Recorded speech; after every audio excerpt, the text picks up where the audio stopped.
Now, have you ever considered a weight loss jab to lose a few stubborn pounds or maybe more? Thinking about the best ways to tackle significant obesity, perhaps? Well, you are not alone. There is a lot of noise around these fat jabs at the moment, with some really high profile stars of song and screen reported or even publicly acknowledging that they are taking them. And while expensive, they are becoming more widely available too. You've got ads popping up all over social media promising drastic weight loss in short periods of time. It's predicted that a staggering 1 in 4 of the British population may be taking a weight loss drug in the years to come. That's 25% of us. Really? And are they really the silver bullet they claim to be? Well, before we get into all of that, and you may actually have already heard my recent episode of the Earle Wellbeing Show podcast with Johann Hari. He's the author of a book called Magic Pill, which is well worth a listen to, by the way, especially if you're thinking about doing this. So let me explain exactly what I'm talking about here. So the drug is called semaglutide, which you might have seen branded as Ozempic or Wegovy. It's a GLP-1 agonist. What does that mean? Well, GLP-1 is a hormone that our body naturally releases after we've eaten to tell us that we're full. It's kind of saying, time to stop now. So it's a satiety hormone. And these weight loss injections use an artificial copy of GLP-1, signaling to our brains that we're full so we don't overeat.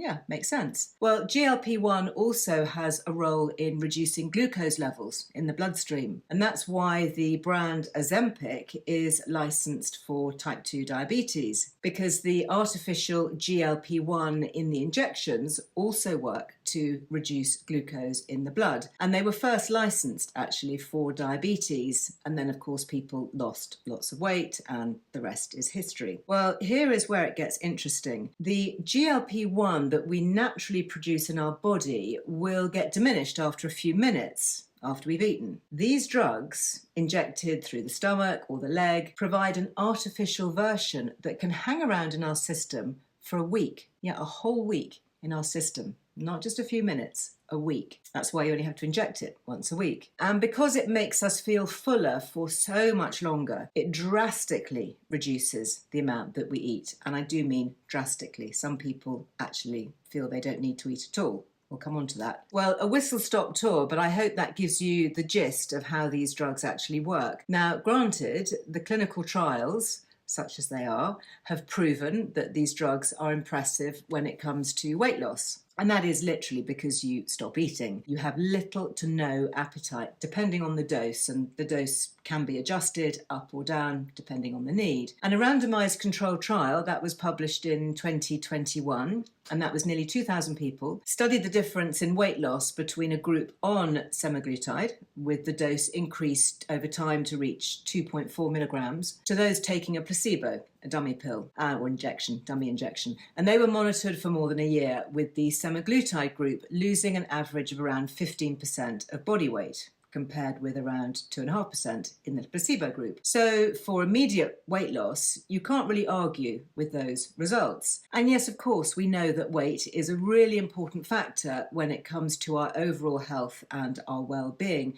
especially as we age and the weight tends to creep on. As I said, I had a great chat recently on the podcast with the writer Johann Hari, who personally uses weight loss injections to control his weight, and he's losing weight on it. And in that conversation, he argues that when it comes to deciding whether or not to take these drugs, we need to weigh up the risk of obesity with the risk of the drugs themselves. And there certainly are some significant risks that we need to talk about. He actually outlines 12 risks in his book. There may be more. It's obviously a very new thing. Well, one person who's been particularly forensic, as usual, with analysing data around these weight loss drugs is the PhD researcher, Dr. Zoe Harcombe. And I've had her on the podcast quite a few times, and she actually writes an excellent newsletter that you can subscribe to that goes behind the news headlines to really understand, dig deep into what the science actually says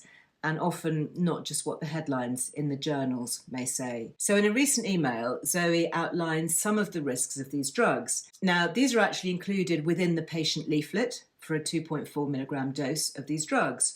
Remember, that's the same dose as was quoted in the 2021 trial with all the groundbreaking weight loss results. So this is interesting. This is what Zoe writes. The patient leaflet for doses between 0.25 milligrams and 2.4 milligrams cautions that serious outcomes include pancreatitis, hypoglycemia, retinopathy, which is diabetic eye disease, as well as all the gastrointestinal effects reported in the trial. The retinopathy and eye problems are reported to be common, serious side effects, affecting up to 1 in 10 people. Acute pancreatitis is reported as may affect 1 in 100, and there's an association with pancreatitis and pancreatic cancer. The leaflet reports that the commonality of bowel obstruction is not yet known. Those were presented as serious side effects. Other side effects, presumably considered less serious, are headache, nausea, diarrhea, vomiting, stomach pain, and feeling weak or tired. These are reported as very common, affecting more than 1 in 10 people. Gastritis, which is stomach inflammation, gallstones and hair loss are reported as common, affecting up to 1 in 10 people. She goes on to describe how 25 anti-obesity drugs have been withdrawn from the market between 1964 and 2009, the majority being withdrawn due to abuse, dependency and toxicity reasons. Zoe continues in her newsletter, I predict that semaglutide will join the list of withdrawn obesity drugs. I don't know when, but there are lawsuits already. I think a lot of harm will be done before the drug is withdrawn. Given the unprecedented power of semaglutide as a drug, withdrawal will have an unprecedented consequence. Removing access to a drug that makes little difference is one thing. Removing access to a drug as powerful as semaglutide is another. Those are Zoe's words. Well, I think this is especially interesting when you consider what happens once you stop taking such a drug. Always a really important thing to consider. So another double-blind randomized controlled trial studied exactly this. They looked at what happened when people switched from semaglutide to a placebo, and those who continued to use the drug continued to lose weight. Those who switched to a placebo, however, regained the weight. And it's possible they'll go on to gain far more weight than when they started. So it looks like it could well be a drug for life. Very lucrative, obviously, for this pharmaceutical industry. But I think it's important to consider how our weight is just one part of the puzzle when it comes to thinking about our health. You know, these medications make us lose weight quickly. Yeah, that absolutely is true. But we're not just losing fat, we're losing muscle. I've spoken about this before, and this can be catastrophic for our health, not only for now, but in later life. And we also need to consider things like malnutrition. You know, if you don't get the dosing right, these drugs mean that some people literally forget to eat. Johan talks about this when I interviewed him for the podcast. So, of course, our bodies need food. We need nutrients to help us feel strong and lead a good quality of life and to stay strong and fit. A whole cascade of issues can arise if we're not getting all the nutrients that we need. And then, of course, when you look at these drugs, there is the availability of them. I've seen adverts on social media already, and they just seem to be one click away, one tantalizing little click. So what does this mean for those with disordered eating? You know, for youngsters in particular the young women I'm thinking about. In the podcast with Johan, he also makes some really interesting points around the psychological toll of taking these drugs. You know, a lot of the reasons we eat are down to our psychology, our emotions and how we're feeling. Johan actually was very open and he shared his own experience, saying that it made him rethink his entire relationship with food, and it had an emotional toll that he wasn't expecting. Why do we eat? Is it for comfort? Is it for security? What is it? You know, some people may find great success with them, but in my opinion, we need to be really, really careful. It's a Pandora's box. There's just so much that we don't know about them yet. They literally have an effect on our brain chemistry. So what does this mean for our future brain health? You know, GLP-1 is all over the brain as well, not just the gut. So what does this mean in terms of our risk for dementia, Alzheimer's?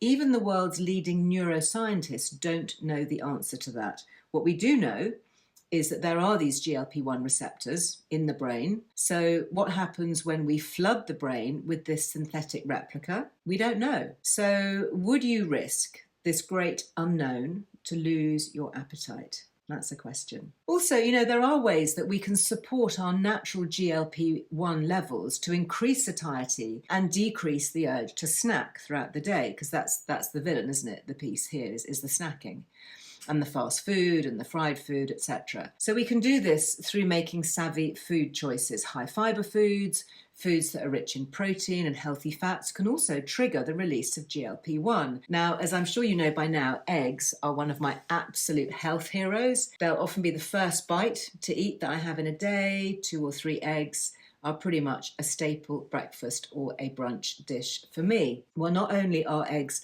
complete protein, really good source of protein. I write about this actually in my book, A Better Second Half. I bang on a lot about protein. They are rich in a whole host of vitamins, fat-soluble ones, of course. They're rich in monounsaturated fats, and these help to play a role in GLP-1 secretion. So that's a way to boost your levels naturally. And there's a whole bunch of science out there showing that meals containing eggs are associated with lower blood glucose levels and reduced feelings of hunger. But you can try it for yourself. You know, compare how you feel after a couple of boiled eggs for breakfast or an omelette or whatever, compared to how you feel after a slice of toast and marmalade. Yeah, a lot of carbs and sugars. I am pretty confident that you will feel fuller for longer, and that you'll have more energy to sustain you through to lunch and beyond without snacking. Yeah, try it. So nuts are another great one, of course. Research suggests here that the protein, the fibre and the fat content of nuts, talking about things like almonds, Brazils, pistachios, these may also increase GLP-1 levels. And I will often reach for a handful of almonds in the afternoon if I'm feeling a bit peckish, and it literally keeps me out of the biscuit jar. It will satisfy me for far longer than a chocolate digestive ever would, which of course would spike my insulin, which would send me back for more biscuits. Well, other foods to consider here are things like avocado. Again, you've got high amounts of fibre and you've got monounsaturated fat. That's helping to increase our levels of GLP-1 also. And vegetables. Studies are beginning to find that the order in which we eat things matters too. Eating vegetables before carbohydrates helps to increase levels of GLP-1, and it keeps our blood glucose levels a lot more stable. So eating healthy, high-fat foods full of protein to boost satiety instead of injecting expensive and to some extent still experimental drugs in terms of long-term side effects are my current conclusion. Happy to be proved otherwise. What about you? Have you been tempted? Maybe you're using them already. Yeah? Well, as ever, do let me know in the comments, and do like and subscribe to hear more on YouTube from me right here on the Earle Wellbeing channel. Until the next time, go very well. Goodbye.